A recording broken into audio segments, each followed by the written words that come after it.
अब जो next question हम लोग ले रहे हैं इसमें अरेंजमेंट के बारे में पूछा हुआ है। ये डिफरेंट कंपाउंड्स हमें दिए हुए हैं और उन कंपाउंड्स को फ्रीजिंग पॉइंट के डिक्रीजिंग ऑर्डर में हमें अरेंज करना है। ये बहुत ही फाइन क्वेश्चन है बच्चों। इसका थोड़ा सा मैं आपको एक बार पहले थ्योरी के बारे में बता देता हूँ कि जो कोलिगेटिव प्रॉपर्टी है वो कोलिगेटिव प्रॉपर्टी हमेशा नेट मोलरिटी की क्या होती है, डायरेक्टली प्रोपोर्शनल होती है। अब आप कहोगे सर नेट मोलरिटी का मतलब क्या है? जो मोलरिटी कंपाउंड की है वो तो है ही, साथ में अगर वो एक आयनाइजेबल कंपाउंड है तो उस आयनाइजेबल कंपाउंड में ये देखना होगा कि ये कितने आयन्स हमें अवेलेबल करवा रहा है, उसको उससे डायरेक्टली क्या करना होता है, मल्टीप्लाई करना होता है। तो मैं एक पॉइंट यहाँ डिस्कस कर रहा हूँ कि colligative property is directly proportional to net molarity.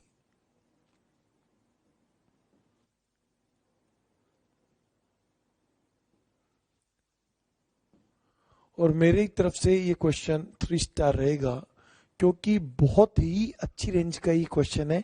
Exam के पॉइंट ऑफ व्यू से मैं आपसे बात कर रहा हूँ। इसमें अब जो हमारे पास में ऑप्शंस हैं उनको पहले एक बार सबकी नेट मोलरिटी अपन फाइंड कर लेते हैं। फर्स्ट ऑप्शन अपने को दिया हुआ है 0.075 मोलर CuSO4। अब ध्यान देना बच्चों, इसकी मोलरिटी तो कितनी है, 0.075 है, लेकिन मुझे नेट मोलरिटी चाहिए। तो CuSO4 जब ब्रेक डाउन होगा तो कितने आयंस अवेलेबल करवाएगा, 2 आयंस अवेलेबल करवाएगा। तो यहां पर जो नेट मोलरिटी होगी इसकी वो जाएगी 2 इंटू 0.075 या जाएगा 0.15 मोलर। इसी तरीके से बी ऑप्शन है, इसमें दिया हुआ है 0.06 molar ammonium sulphate, 0.06 molar ammonium sulphate. तो अमोनियम सल्फेट भी आयनाइजेबल कंपाउंड है। अब बताओ अमोनियम सल्फेट जब डिसोशिएट होगा तो कितने आयंस अवेलेबल करवाएगा, 2 आयंस तो किसके करवाएगा, अमोनियम के। 1 आयन किसका अवेलेबल करवाएगा, सल्फेट का। टोटल आयंस कितने हुए, 3। तो नेट मोलरिटी जो होगी वो 0.06 को मल्टीप्लाई करना पड़ेगा कितने से, 3 से। तो आ जाएगा 0.06 into 3, it will be 0.18 molar. C option जो है वो आ जाएगा 0.14 मोलर यूरिया। Very good. तो जो यूरिया है बोलो जल्दी से, आयनाइजेबल या नॉन आयनाइजेबल, नॉन आयनाइजेबल। इसका मतलब इसकी जो मोलरिटी रहेगी वो उतनी रहेगी जो हमारे पास में क्वेश्चन के अंदर अवेलेबल है। तो मैं इसका नेट वैल्यू 0.14 मोलर ही लिख देता हूं। और लास्ट जो ऑप्शन है अपने पास में वो आ रहा है 0.04 मोलर MgCl2। अब तो समझ ही गए होंगे, MgCl2 जब ब्रेक डाउन होगा तो कितने आयंस अवेलेबल करवाएगा, 1 आयन तो किसका, Mg+2 का, और 2 आयन किसके, क्लोराइड के। टोटल आयंस कितने हुए बच्चों, 3 आयंस। तो यहां से हो जाएगा 0.04 इंटू 3, 0.12 मोलर। अब बताता हूं मैं आपको मजेदार बात। नेट मोलरिटी फाइंड कर ली। नेट मोलरिटी फाइंड करने के बाद में फ्रीजिंग पॉइंट का अरेंजमेंट है। पहले सोचो कि जो कोलिगेटिव प्रॉपर्टी है वो फ्रीजिंग पॉइंट है या डिप्रेशन इन फ्रीजिंग पॉइंट है, depression in freezing point. Depression in freezing point उसका सबसे ज्यादा होगा जिसकी नेट मोलरिटी क्या है, सबसे ज्यादा। और जिसके फ्रीजिंग पॉइंट में डिप्रेशन हुआ सबसे ज्यादा उसका फ्रीजिंग पॉइंट क्या होगा, सबसे कम।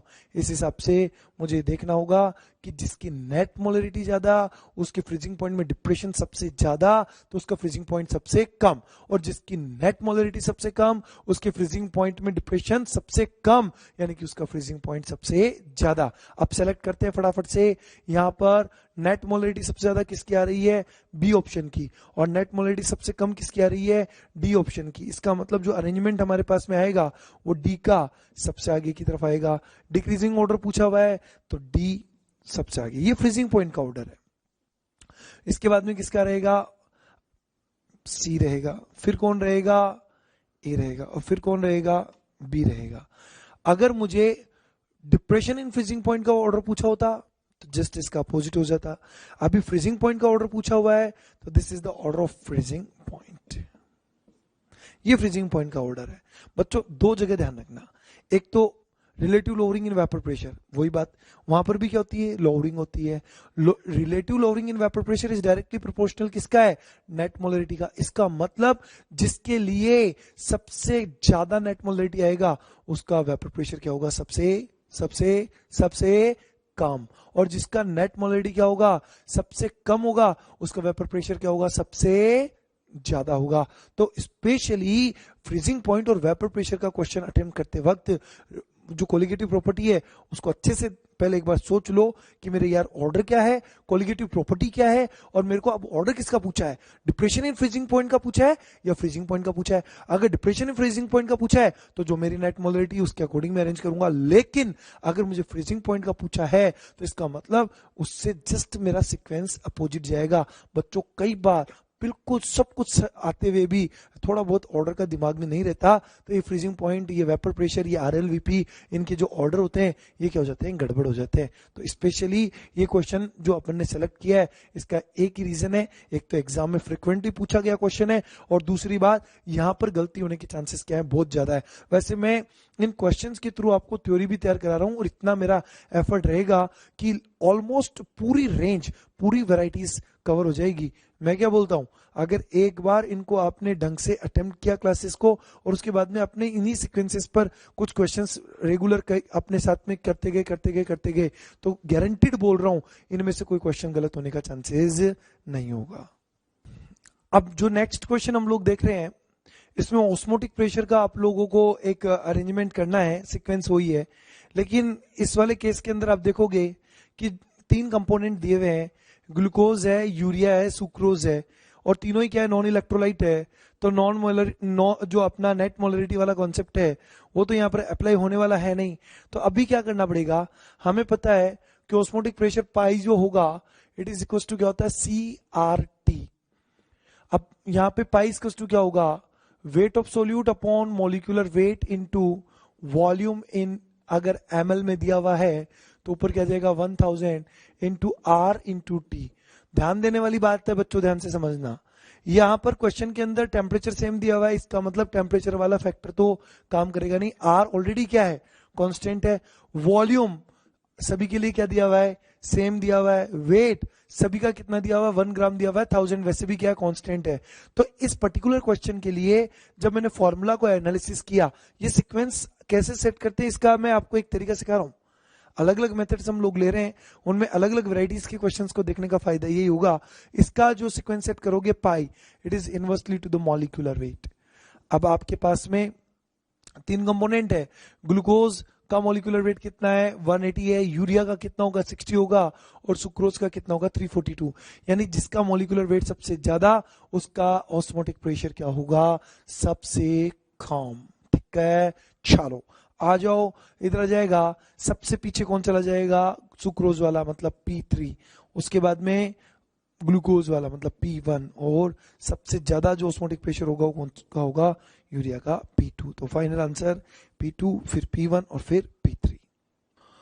अब जो स्टूडेंट्स हम लोग नेक्स्ट केस लेंगे इसमें abnormal behaviour of colligative property के बारे में बात करना स्टार्ट करेंगे। एक और बहुत इंपॉर्टेंट सेक्शन अब मैं शुरू कर रहा हूं आपके साथ में। एबनॉर्मल बिहेवियर क्यों होता है, इसका रीजन क्या है। जैसे अभी तक मैंने जितने भी क्वेश्चन लिए आपने ध्यान दिया होगा, मैंने ग्लूकोज, यूरिया या शुगर वगैरह इस तरीके के क्वेश्चंस लिए, क्योंकि ये सब के सब क्या है, नॉन इलेक्ट्रोलाइट है, डिसोशिएट होते नहीं है। जो कोलिगेटिव प्रॉपर्टी है उसमें एबनॉर्मल का रीजन क्या होगा कि अगर कोई मान लो कंपाउंड है वो डिसोशिएट हो गया, तो डिसोशिएट होने पर उसने एक से ज्यादा मॉलिक्यूल बना दिए। तो कोलिगेटिव प्रॉपर्टी ये डिपेंड्स करता है किसके ऊपर, नंबर ऑफ मॉलिक्यूल्स के ऊपर। या कोई क्या हो गया, डाइमराइजेशन हो गया, ट्राइमराइजेशन हो गया, तो 2 मॉलिक्यूल आपस में जुड़ गए, 3 जुड़ गए, 2 मॉलिक्यूल आपस में जुड़ करके अगर एक बना रहे हैं, इसका मतलब नंबर ऑफ मॉलिक्यूल्स वहां पर क्या हो गए, लेस हो गए, कम हो गए। तो उन सिचुएशन में जो हम लोग एक्सपेक्ट करते हैं कोलिगेटिव प्रॉपर्टी, उससे जस्ट डबल ट्रिपल इस तरीके की कोलिगेटिव प्रॉपर्टी या उससे हाफ हमें ये वैल्यूज देखने को मिलती है। इसका रीजन मैंने आपको समझाया कि जो एबनॉर्मलिटी आई है वो किसकी वजह से आई है, या तो किसी मॉलिक्यूल का डिसोशिएट होना या किसी का क्या होना, आपस के अंदर कनेक्ट हो जाना, जुड़ जाना, उसकी वजह से डाइमराइजेशन ट्राइमराइजेशन टाइप के केसेस जो देखते हैं। अभी हमारे सामने जो केस आ रहा है ये मतलब एक बहुत ही ऑर्डिनरी केस में आपसे इंट्रोड्यूस कर रहा हूं, जिसमें अमोनियम क्लोराइड के सॉल्यूशन की बात की हुई है और इसका फ्रीजिंग टेम्परेचर बता रखा है कितना, -0.324। आपका सॉल्यूशन है -0.324 इसका डिग्री सेल्सियस फ्रीजिंग टेम्परेचर बता रखा है, और हमसे पूछा हुआ क्या है, डिग्री ऑफ आयनाइजेशन। तो दो चीजें इस क्वेश्चन के थ्रू में आपको समझाने को मिल जाएगी। एक तो सबसे पहले एक वर्ड मैं आपके सामने इंट्रोड्यूस कर रहा हूं, उसका नाम है वेंट ऑफ फैक्टर, जिसे हम लोग डिनोट करेंगे किससे, आई से, और एक डिग्री ऑफ डिसोसिएशन जिसे डिनोट करेंगे किससे, अल्फा से। तो बच्चों एक रिलेशन जो है वो मैं आपको बता देता हूं, इसको आप थोड़ा देख लीजिए।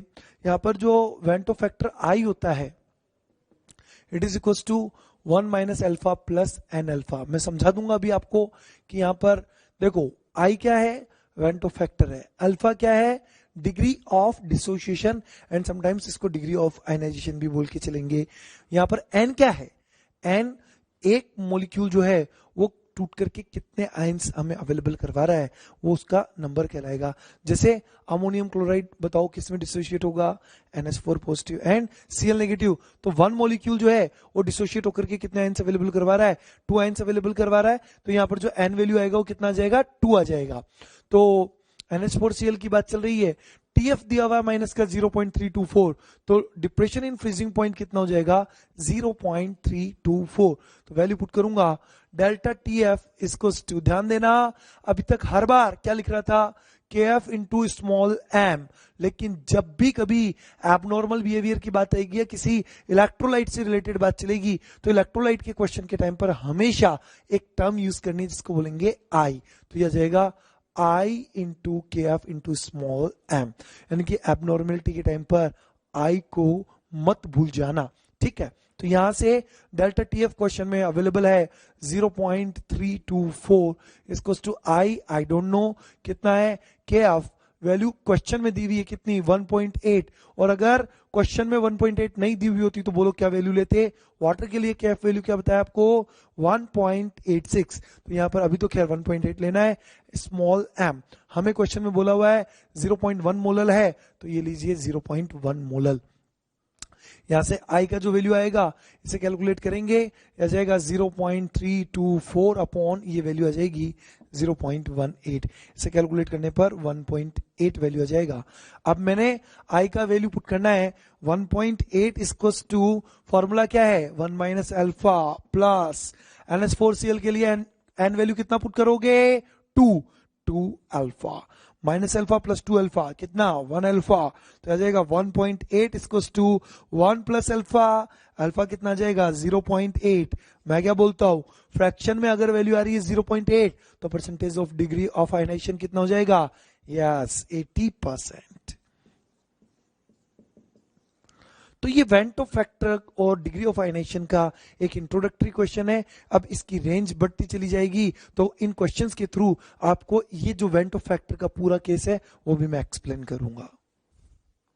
अब बच्चों जो नेक्स्ट क्वेश्चन हम लोग यहाँ पर देख रहे हैं, इसमें एक एसिड दिया हुआ है HA, उसकी कंसेंट्रेशन है 0.1 मोलर और उसका पीएच दिया हुआ है 1, टेम्परेचर 27 डिग्री सेल्सियस दिया हुआ है, और हमारे को ऑस्मोटिक प्रेशर क्या पूछा हुआ है, पाई पूछा हुआ है। एक बहुत ही अच्छी रेंज का ये क्वेश्चन है क्योंकि इसमें 2 चैप्टर्स का कॉम्बिनेशन है।